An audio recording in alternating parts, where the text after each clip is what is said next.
Welcome to Litigation Nation. I'm your host, Jack Sanker. Today's stories: Illinois has passed an amendment to the state's Illinois Wage Payment and Collections Act that would make prime contractors on a construction project liable for unpaid wages to all of the contracts on the construction project. The Massachusetts Attorney General is suing Exxon for violation of consumer protection laws and misleading and deceiving the public about the effects of fossil fuels on climate change, and the first ever service of a legal notice via NFT. And I'll even explain to you what an NFT is if you aren't so sick of hearing about them.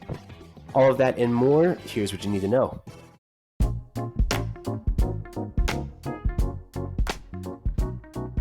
Governor Pritzker in Illinois just signed HB 512 this past week, which goes into effect after July 1st of 2022. Quote, a primary contractor making or taking a contract in the state for the erection, construction, alteration, repair of a building, structure, or other private work in the state shall assume and is liable for any debt owed to a claimant incurred pursuant to this act by a subcontractor at any tier under the act for the wage claimant's performance of labor included in the subject of the contract between the primary contractor and the owner, unquote. So let me translate that for you. This new law deals with prime contractors, not with general contractors. And as a reminder, the difference between a prime and a general contractor is that the prime has a contract directly with the property owner, while the general contractor is in charge of hiring and managing the subcontractors, generally speaking. Now, the new law means that the primary contractor's liability extends to any unpaid wages or fringe or other benefits, payments, contributions, etc., including interest, statutory penalties, and attorney's fees for anything on the project, all of its subcontractors. The bill does require that in the event the prime contractor has to pay a wage claim of employees, one of the subs, those subs have to indemnify the prime, which is nice, I guess. But in the scenario where the sub can't afford to pay the wage claim in the first place, it's unlikely that they can indemnify the prime. So that offers little protection to the prime, in my opinion. Now, if you're a prime contractor, this is probably going to be considered bad news. Primes should make sure that their pre-qualification requirements for any subcontractors are up to snuff. And this bill certainly would encourage primes to take a more active management role. Auditing the pay of the subcontractors regularly, for example, could be an effective way to stave off claims under this act. Now, if you work in the industry, you might think this bill is kind of redundant. Currently, there is the federal Davis-Bacon Act, which requires primary contractors to have liability for employee wages of their subcontractors on public projects, and there's an Illinois state law equivalent of that act as well. There's also, of course, the Mechanics Lien Act, which can impose liability for subcontractors' wages on the prime in certain circumstances. And of course, there's the union contracts, which can also impose wage liability on primes or really any upstream contractor. Critics say that the bill is unfair for all of the reasons that you'd think they would, but they also point out that the bill would incentivize primes to shy away from hiring smaller and less well-financed subcontractors. And this will also incentivize primes to perform more of the work themselves. This bill is tracking a trend that started in New York, where the same bill was passed not all that long ago. Seemingly, this trend of additional wage protections for construction workers or additional liabilities for contractors, depends on which side of that equation you work on, might continue to gain steam in states with like-minded legislators. And given that the political makeup of so-called blue states contain most of this country's developed urban centers, the passing of bills like this in only a few states could mean that a huge chunk of the construction industry is subject to these new types of laws. If you're in the construction industry, I recommend that you take a long look at your indemnification agreements. Make sure that there's nothing in there that could be construed to violate your state's laws against self-indemnification or potentially your state's Joint Tortfeasor Contribution Act. And if you're a prime contractor, this might be a good time to take a look at your auditing, bidding, and pre-qualification processes as well. By the way, if you need any help with any of that, just give me a call. This is what I do for a living.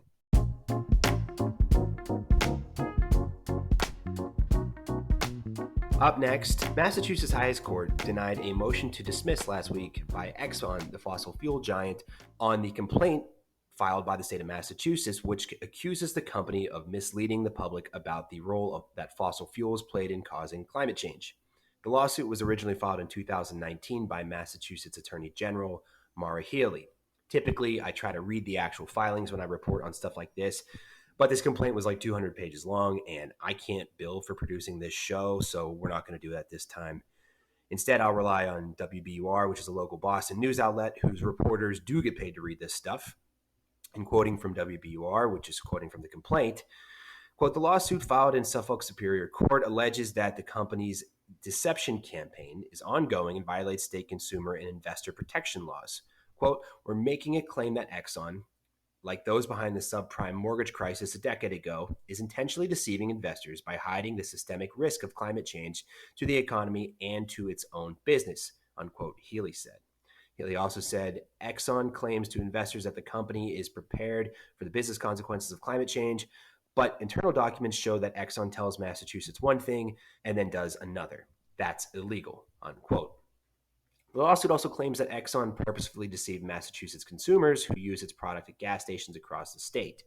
ExxonMobil's relentless greenwashing marketing campaign targets consumers with messaging regarding Exxon's purported environmental stewardship, corporate leadership in the realm of environmental and climate protection, and innovative clean energy research, while failing to disclose that ExxonMobil is spending little on clean energy development and instead is secretly opposing actions to reduce greenhouse gas emissions and ramping up production of fossil fuels that cause climate change. The 211-page complaint states, unquote. So I couldn't help myself, and I did skim the complaint. The first 767 paragraphs are all historical context. It wasn't until page 193 that the first cause of action was stated, and it's for violation of the Massachusetts Consumer Protection Act. Generally, the allegations are that Exxon has misrepresented and failed to disclose material facts regarding systemic climate change risks to its customers. Massachusetts is asking for injunctive relief to cease Exxon's unlawful conduct, as well as civil penalties under the relevant Massachusetts statutes. And the second cause of action is similar, this time aimed at Exxon's materially false and misleading statements to Massachusetts investors regarding the use of a proxy cost of carbon. The proxy cost of carbon, by the way, is described by Exxon to be something that can maybe offset its carbon production. And one thing I learned recently that made me angry was that the term carbon neutral, as used by companies like Exxon in this case, and like, say, Apple, which claims that it's carbon neutral, doesn't really mean that the company stops producing carbon. It means that it has bought an amount of like rainforest land somewhere on the planet that it pledges not to bulldoze in the future, and assigns a negative carbon value to that plot of land, subtracts that from its carbon emissions. And if that sounds like bullshit, it's because it probably is. Anyways, the state is asking the court for injunctive relief and award of $5,000 per violation of the Massachusetts Consumer Protection Act, which would be like $5,000 per Exxon commercial aired in the state since the 70s, which would probably add up to many hundreds of millions of dollars. Also, attorneys' fees and costs. So that's the complaint.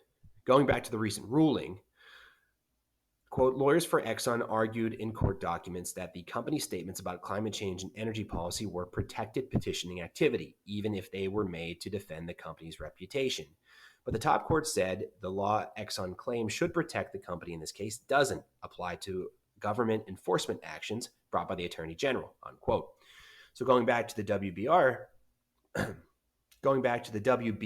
case, they quote Attorney General Healy as saying, rather than honestly disclose and mitigate climate change risks, ExxonMobil's misrepresentations about and failures to disclose those risks have delayed the needed transition to clean energy around the world and make these existential climate-driven threats to the global economy more likely to occur. Healy called the court's ruling a resounding victory in the state's effort to stop Exxon from lying to investors and consumers. Quote, Exxon's repeated attempts to stonewall our lawsuit have been baseless, and this effort was no different. We look forward to proceeding with our case and having our day in court to show how Exxon is breaking the law and to put an end to the deception once and for all, she said in a statement. So, longtime listeners by now know that I think it's fun and interesting when litigants try to use existing frameworks, in this case the Massachusetts consumer protection laws, to enforce new conceptions of rights that probably didn't exist at the time those frameworks were put together. The common law develops in a lot of ways through lawyers taking a square peg, bashing it with a hammer through a round hole. And what you end up with is a peg that has the corners kind of shorn off and a hole that looks vaguely squarish. This brings to mind the lawsuit filed by the kids in Montana claiming that they have a constitutional right to a clean and healthy climate under the Montana Constitution, which we covered in episode 9. Anyways, lawsuits like this tend to create a roadmap for other states, and for now, Massachusetts' lawsuit is still alive and kicking. We'll keep tabs on it as it works its way through the courts.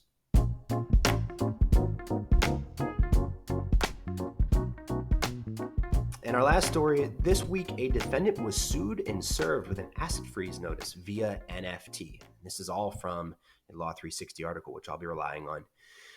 The anonymous defendant is accused of stealing $1.3 million in digital assets from a company called LCX. Holland & Knight, which is a New York law firm retained by LCX to recover the stolen assets.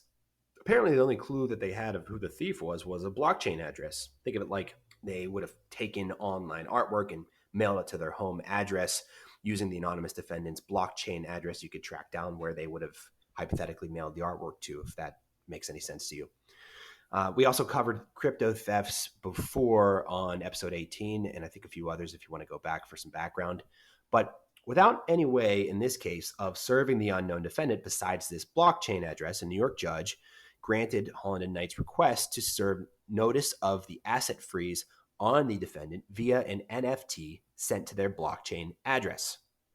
Now, the rapidly evolving market for cryptocurrency and NFT technology has created an uncertain market, which is typically, right now at least, wrought with cybercrimes. A lead attorney on the case, Anthony Balthazar, said, quote, having a judge in this case recognize that a fair method of delivering information to a defendant is through a blockchain address when that's the only trace they've left is just a leap forward, really, in allowing us to bring an appropriate remedy in the right cases for the right clients, unquote. Now, of course, alternative methods of serving legal notices have been around for decades. For example, publishing notice in a newspaper is kind of an old school way to do something similar to this. Serving a defendant via a digital token is just an evolution of that process, according to Michelle DeStefano, a University of Miami School of Law professor who teaches on attorneys' obligations to provide legal notice to defendants in her civil procedure classes. Cryptocurrency got its big break over a decade ago when Bitcoin was released, of course. In the 13 years since, not only has the value of Bitcoin fluctuated quite a bit, right now it's in the dumps compared to recent prices, but the entire crypto market has evolved and is currently in the dumps, but whatever. Non-fungible tokens, or NFTs, sound a lot more complicated than they actually are. NFTs are basically a unique code, which is the same concept as a Bitcoin, that represents a real-world object or even a real-world concept or idea, like, for example, a litigation notice. So, back to the Law 360 piece. Balthazar said being able to serve legal notice via a digital token gives clients a way to initiate legal proceedings when defendants are concealing their identity, which is often the case with blockchain and cryptocurrency-related scams. Quoting from Law 360, Balthazar said they are only able to verify that the hyperlink embedded in the token, which goes to the public webpage of the court order, has been clicked by someone. Quote, even if you had a read receipt saying that someone clicked it, you don't know 100% for sure that the intended defendant was the one who read the email and received it, he said, when he's describing the difference between, I guess, like an email notice and this specific blockchain notice. Balthazar noted that he and Dewey, which is one of the other lawyers in the case, are already working on improving the use of digital tokens for legal notice service, including finding a way to verify that the intended recipient saw the embedded notice. DeStefano said that the courts would likely only allow legal notices to be served via digital token in cases where the defendant's mail or email address is unknown. All this is an interesting idea, and it seems to cut against all of the talk of decentralization that crypto heads have been going on about over the past few years. Interesting implications for the future here as blockchain tech gets adopted by normal people for use in everyday business transactions. And if you really want to engage in some interesting speculation, consider what something like this could mean in the metaverse, for example. Thanks, everyone. As I mentioned before, if you have any questions about the construction statute that we covered at the top of the show, feel free to reach out. My email address is jsanker@smithomlinson.com. You can find me, of course, on the firm website.